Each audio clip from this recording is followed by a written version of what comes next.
ශානෝස් food diary අපේ YouTube channel එකට ඔයාලව සාදරයෙන් පිළිගන්නවා. මම අද ඔයාලත් එක්ක share කරගන්න යන්නේ බබාලා අසනීප වුණ දවසට ලේසියෙන්ම හදලා දෙන්න පුළුවන් කෑම එකක්. අපි බලමු මේක කොහොමද හදාගන්නේ කියලා.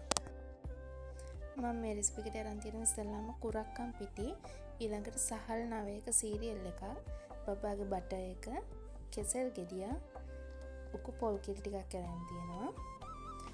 මම මුලින්ම කුරක්කන් පිටි, රයිස් සීරියල් එකයි උකු පොල් කිරි ටික දාලා ලිපෙන් තියා ගන්නවා.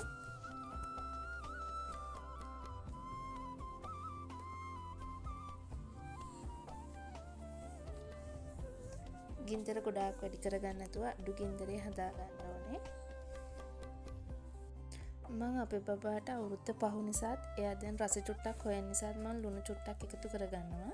මම මේ ගානට ඉදුණට පස්සේ මම මේක ලිපෙන් බා ගන්නවා. ඊළඟට මම මේකට බටර් තේ හැන්දක් එකතු කරනවා. ඒකල හොඳට කවලම් කරලා මම කෙසෙල් ටිකක් පෙති කපලා එකතු කරගන්නවා. මේක මාස 7 ඉඳලා බබාලට දෙන්න පුළුවන් පෝෂණීය ගුණවත් කෑම. ඉතින් ඔයාලත් හදලා බලන්න මේක. මම මේක බබා අසනීප දවස් වලට වගේම බබා කෑමට හොර දවසටත් හදලා දෙනවා. ඉතින් අම්මිලා මේක පොඩ්ඩොන්ට හදලා දෙන පොඩ්ඩෝ මේ රෙසිපි එකට කැමති වුණාද කියලා මටත් කියන්න යන්න.